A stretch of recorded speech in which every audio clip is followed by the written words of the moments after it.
Kata dari yang dipahami Niebuhr tidak pernah diasumsikan atau dimaknai sebagai yang berasal. Tidak pernah. Jadi kata dari itu bukan sama dengan berasal. Karena di dalam tulisan bahasa aslinya dia nggak pakai istilah berasal itu. Ya. Lalu dia bicara apa? Next. Ketentuan dasarnya. Kristus dari kebudayaan ini berangkat dari sikap dasar pengandaian dasar bahwa nggak ada masalah serius antara Kristus dan kebudayaan. Beda kan dengan tipologi 1. Tipologi 1 meyakini bahwa serius itu persoalan antara Kristus dan kebudayaan. Itu air dan minyak, nggak bisa itu. Sementara dalam tipologi ini, enggak. Kristus dan kebudayaan nggak ada masalah serius. Gitu. Tidak terlalu ada persoalan, tapi bukan berarti nggak ada persoalan sama sekali. Kristus adalah juru selamat. Tapi juru selamat dalam tataran apa? Spiritual. Apa maksud kata spiritual yang dipakai oleh Niebuhr? Bersentuhan dengan esensi nilai kehidupan. Jadi kata spiritual itu bersentuhan dengan esensi nilai kehidupan. Jadi Kristus itu adalah juru selamat spiritual yang orientasinya pada nilai fundamental kehidupan, sehingga merangkul banyak golongan. Apa itu nilai fundamental kehidupan? Sederhananya itu adalah nilai-nilai keluhuran. Keadilan, kasih, kemuliaan, keberanian, kebenaran, kebaikan, dan seterusnya. Nilai fundamental kehidupan itu loh yang ada pada Sang Kristus. Karena Sang Kristus itu adalah penyedia, tetapi sekaligus dia adalah yang merealisasikan nilai fundamental kehidupan, makanya dia bisa berterima oleh siapa saja. Next. Kebudayaan itu apa? Dalam tipologi 2, kebudayaan itu dipahami sebagai firman Allah yang mewujud di dalamnya. Artinya kebudayaan itu bisa mengandung logos, spermatikos. Kebudayaan mengandung kebaikan. Kebudayaan mengandung, bahkan memiliki potensi nilai fundamental kehidupan yang juga ada dalam diri Sang Kristus itu. Nalar, saya sudah katakan ya, nalar itu artinya merujuk pada kebudayaan. Nalar itu dipahami sebagai jalan masuk. Nalar atau kebudayaan adalah jalan masuk memahami kebenaran Allah. Jadi kebudayaan itu adalah jalan masuk untuk memahami nilai fundamental yang ideal, yang terbaik yang ada pada Allah sebagaimana dibawa oleh Sang Kristus. Next. Pemahaman terhadap Kristus. Ini yang menarik. Ini yang tadi saya singgung. Niebuhr dengan jelas itu menuliskan di penjelasan tipologi 2 itu, Kristus itu bukan satu-satunya juru selamat. Benar dia juru selamat, tapi dia bukan yang satu-satunya. Dia adalah salah satu juru selamat menurut satu perjanjian. Lebih jauh bahkan, Niebuhr menegaskan berdasarkan realisasi praktek tipologi kedua ini, yang rentang waktunya di abad awal akhir masuk ke abad pertengahan awal. Gitu. Dia menegaskan bahwa Kristus itu bukan Tuhan. Dia bukan norma saklek, gitu ya. Tetapi dia satu-satunya. Dia salah satu, Dia salah satu. Yang bawah itu apa ya? Wahyu adalah kebenaran yang menghampiri nalar dalam sejarah. Jadi Kristus itu dipahami sebagai wahyu Allah yang menghampiri manusia di dalam sejarah itu, yang masuk ke dalam kebudayaan. Kristus adalah juga gagasan sekaligus perwujudan nilai fundamental yang terbaik. Jadi tadi itu yang saya katakan. Kalau pertanyaan saya, kata dari yang ini bermaksud itu apa? Jelas itu bukan keberasalan. Dua, itu bicara tentang esensi nilai, itu benar. Tapi dia bukan hanya nilai, dia adalah sosok juga. Gimana menjawab yang sosok? Dia bukan hanya nilai, dia bukan hanya konsep, dia bukan hanya gagasan, tapi dia yang mempraktekkan, bahkan dia yang merealisasikan penuh gagasan konsep nilai yang ada di dalam dirinya itu. Itu kata dari itu. Jadi di dalam Kristus tuh ada nilai fundamental kehidupan, tapi sekaligus Kristus adalah pelaksana sempurna dari nilai yang dia sendiri kandung di dalam hidupnya. Makanya perannya adalah membimbing masuk pada peradaban atau kebudayaan terbaik. Gitu. Ukuran terbaiknya yang dipakai paradigma yang sudah lebih dulu dikerjakan oleh Sang Kristus itu.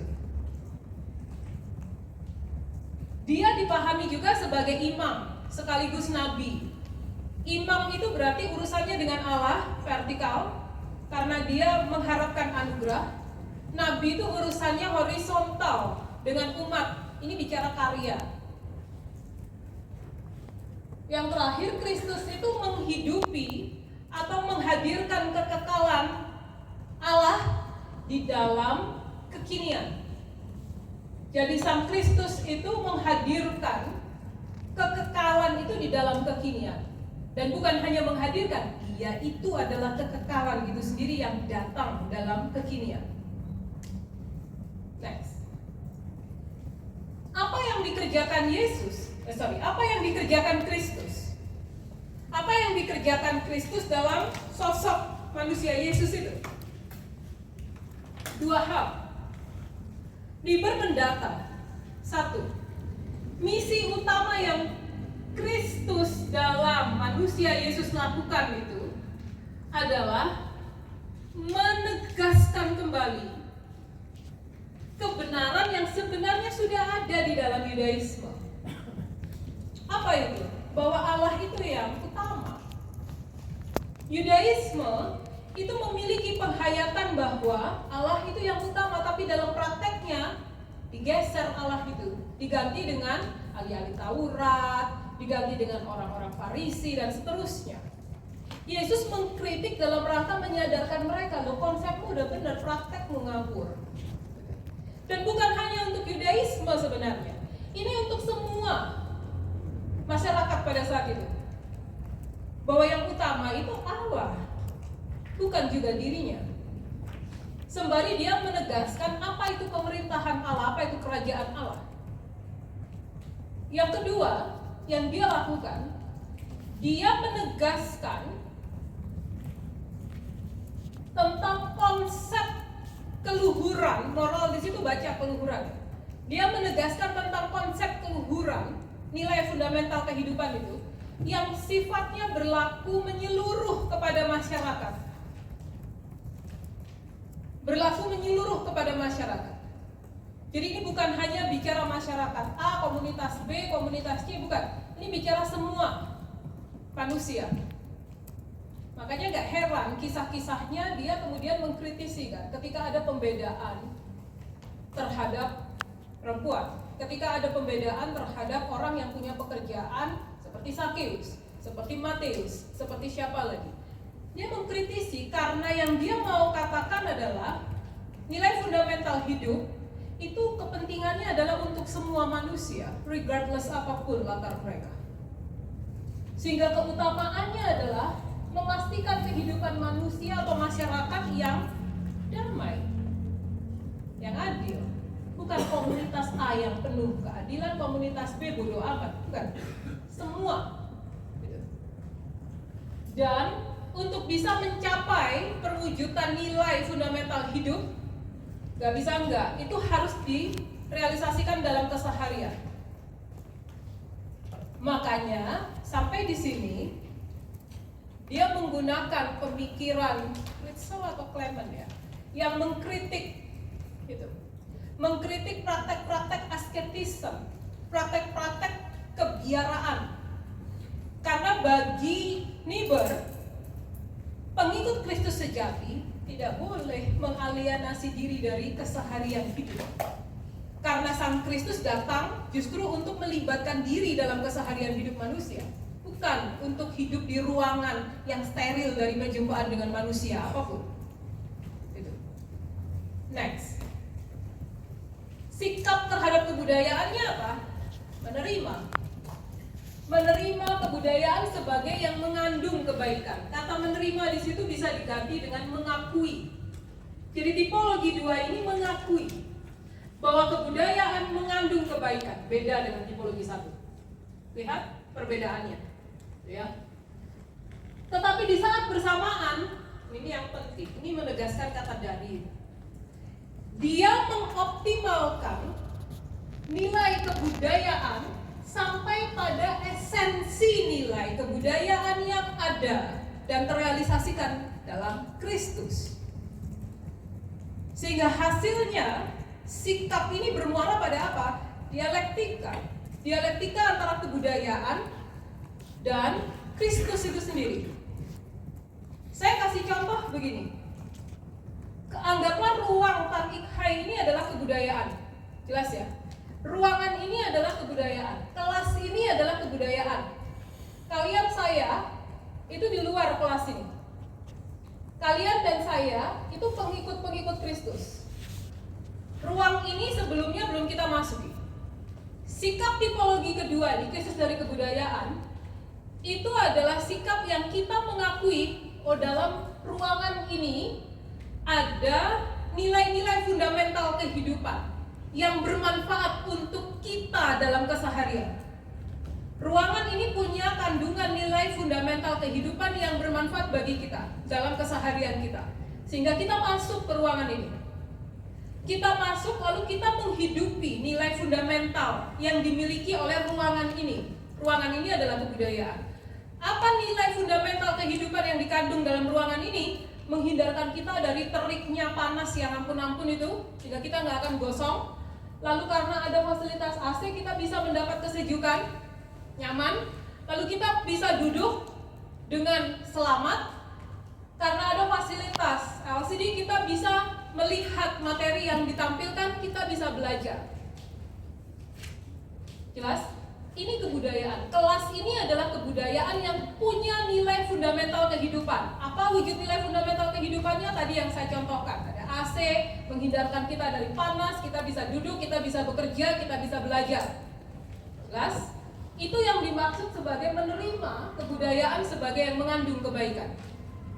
Pada saat yang bersamaan, yang dilakukan oleh umat pengikut Kristus terhadap kebudayaan yang adalah kelas ini, itu mengoptimalkan penggunaannya dengan tuntunan paradigma seperti yang sudah lebih dulu direalisasikan dan sudah lebih dulu diteladankan oleh Sang Kristus. Apa itu? Bahwa ternyata hidup itu bukan hanya untuk terhindar dari sengatan matahari. Hidup itu bukan hanya untuk menikmati sejuknya AC. Hidup itu bukan hanya untuk belajar, untuk duduk, untuk menulis. Tapi hidup adalah juga kalau ada teman haus nggak bawa minum, kasih. Kenapa? Karena Kristus melakukan itu. Hidup itu adalah juga, in case teman mau pulang nanti, nggak punya kendaraan, kita punya saldo GoPay, tawarin. Kalau teman kita, apa kalian? Berarti nggak pernah lakuin. Akhir bulan tuh. Teman kita keringetan saat presentasi, kasih tisu. Gitu. See? Ada hal yang lebih yang dilakukan di dalam kebudayaan ini. Itu makanya bahasanya adalah optimal. Optimal tidak sama dengan maksimal. Maksimal itu bicara titik penuh yang mentok, tapi optimal dia melampaui batasan maksimal itu. Sehingga ini yang saya koreksi juga. Yang dilakukan oleh tipologi ini, dia nggak mengkritisi kebudayaan, enggak. Dia juga tidak menyempurnakan kebudayaan, tidak. Lihat tadi contoh tadi, mana yang dikritisi dari ruang kelas ini? Nggak ada kan? Ruang kelas ini dipahami sebagai yang potensial mengandung nilai fundamental kehidupan. Apa? Melindungi kita, membuat kita nyaman, dan seterusnya. Tapi Kristus dari kebudayaan itu mengoptimalkan penggunaan, mengoptimalkan kebernilaian kebudayaan itu berdasarkan paradigma teladan yang sudah lebih dulu kita dapati dari realisasi dalam pribadi Sang Kristus itu. Paham sampai di sini? Jadi nggak dikritisi ya, nggak dipertentangkan. Sehingga logika pikir yang mengandaikan apakah ada kebudayaan yang nggak mengandung nilai fundamental kehidupan, itu nggak bisa dipakai. Karena kebudayaannya murni dipahami sebagai yang memiliki nilai fundamental kehidupan. Nggak ada clustering, pemisahan kelas buruk baik, nggak ada. Di tipologi kedua inilah Niebuhr benar-benar menegaskan, menggarisbawahi esensi kebudayaan sebagai prestasi manusia. Jadi tadi yang disampaikan kelompok itu sudah tepat. Gitu. Tapi apakah disempurnakan? Enggak. Ini lebih pada di leveling up gitu loh. Dibuat lebih optimal aja. Apa yang kita lakukan di dalam kebudayaan itu? Kebudayaan ini nggak diotak-atik, tidak sama sekali. Oke, next. Apa konteks gereja awal yang mendorong munculnya tipologi kedua? Saya tadi sudah katakan, tipologi kedua ini dia muncul abad awal akhir sampai abad pertengahan awal. Sehingga kebutuhannya bukan lagi seperti yang abad 1-2. Kebutuhannya bukan bicara tentang penguatan identitas, bukan. Kenapa? Karena ini sudah dapat pengikut banyak, ya. 312 Kaisar Konstantinus Agung mengeluarkan Edict Milano. Itu keputusan yang menegaskan bahwa orang komunitas Kristen nggak boleh diganggu ketika mereka mau memelihara imannya kepada Kristus. Biarkan, itu hak beragama mereka. Dan semua yang dirampas oleh negara, dibawa ke Kekaisaran Romawi, dirampas dari komunitas Kristen, kembalikan. Itu keputusan Edict Milano. Belum bicara Kristen sebagai agama negara. Itu 312. 313 Kaisar memindahkan dari Roma barat ke timur, Bizantium, Turki sekarang. Next, 314 sampai 315, 316 di situ momentum. Kaisar pengganti Konstantinus mendeklar bahwa Christianity as a state religion. Christianity adalah agama negara. Perhatikan tahunnya itu, circa 314. Itu abad awal. Sehingga berbondong-bondong orang masuk agama Kristen. Agama Kristen berbalik drastis, mendapatkan ketenaran, mendapatkan keistimewaan, mendapatkan penghormatan setinggi-tingginya. Jadi, dengan sendirinya, tanpa dicari, jumlah itu bertambah. Tanpa dicari, identitas itu menguat. Tanpa diusahakan, harta itu kembali bahkan melimpah, sehingga bisa bangun basilika. Ini periodenya melewati abad itu. Saya katakan ini periode awal akhir 9-10 masuk ke 11. Ada apa di situ? Yang dihadapi adalah sesama pengikut Kristus, tapi dengan paradigma berpikir yang berbeda. Yang ada kelas boleh live ya, nanti bisa disusulkan itu videonya. Mereka menghadapi siapa? Gnostisisme salah satunya. Gnostisisme itu lawan yang dihadapi secara serius, bukan lagi orang-orang yang memusuhi mereka. Ini orang-orang yang sama sebenarnya, tapi paradigmanya berbeda dalam memahami apa dan bagaimana Kristus. Gitu. Sehingga kebutuhannya apa? Kebutuhannya adalah memastikan kekristenan bisa diterima sebagai yang adalah juga setara dengan filsafat-filsafat luhur Yunani. Kristus dalam manusia Yesus adalah juga yang luhur sebagaimana tokoh-tokoh yang hidup dalam masa itu. Bagaimana mengawinkan antara penghayatan Kristus dengan filsafat. Itu loh kebutuhannya. Semoga itu bukan kebutuhan Bapak juga ya. Oke. Jadi kebutuhannya bukan lagi memperkuat identitas. Kebutuhannya apa? Membuka diri supaya bisa mengakomodir kebudayaan. Gitu. Membuka diri supaya kekristenan bisa lebih mudah dipahami oleh komunitas-komunitas yang gak ikut sedari awal tapi ikut di pertengahan. Itu kebutuhannya. Sehingga mereka mengakomodasi kebudayaan. Gitu. Tapi tetap identitas kekristenan sebagai yang berbeda dipelihara terus. Ya, next. Tinjauan Niebuhr. Ada 3 potensi bahaya dalam tipologi 2. 3 potensi, artinya bahaya atau tidaknya tergantung. Yang pertama, godaan merekonstruksi sosok dan kehidupan Yesus. Ini seperti yang dilakukan Gnostisisme. Rekonstruksi dengan menolak bagian dari kemanusiaan Yesus.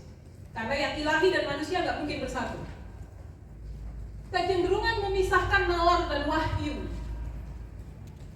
Lalu kecenderungan untuk memasukkan sesuatu yang melemahkan budaya. Ini 3 bahaya yang potensial ada. Tapi kelemahan utama tipologi ini apa?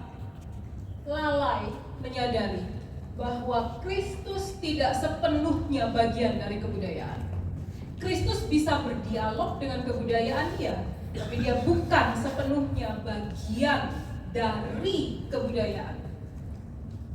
Itu kelemahan utama dari tipologi 2 yang dijawab oleh tipologi 3. Jadi sampai di sini kesimpulannya aspek 1, aspek 2. Kristus dari kebudayaan. Pada aspek sang Kristusnya, ini menegaskan bahwa Kristus tidak pernah menolak kebudayaan, Kristus tidak pernah anti kebudayaan, tetapi Kristus masuk dalam kebudayaan untuk menyatakan nilai fundamental kehidupan yang ideal itu. 2. Pada aspek sang pengikut Kristus,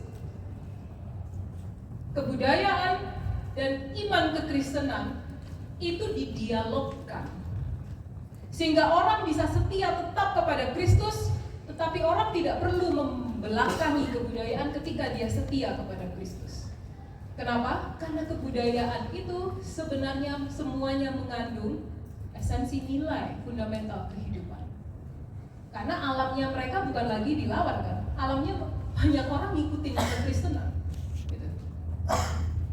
Oke. Ada pertanyaan sampai di sini?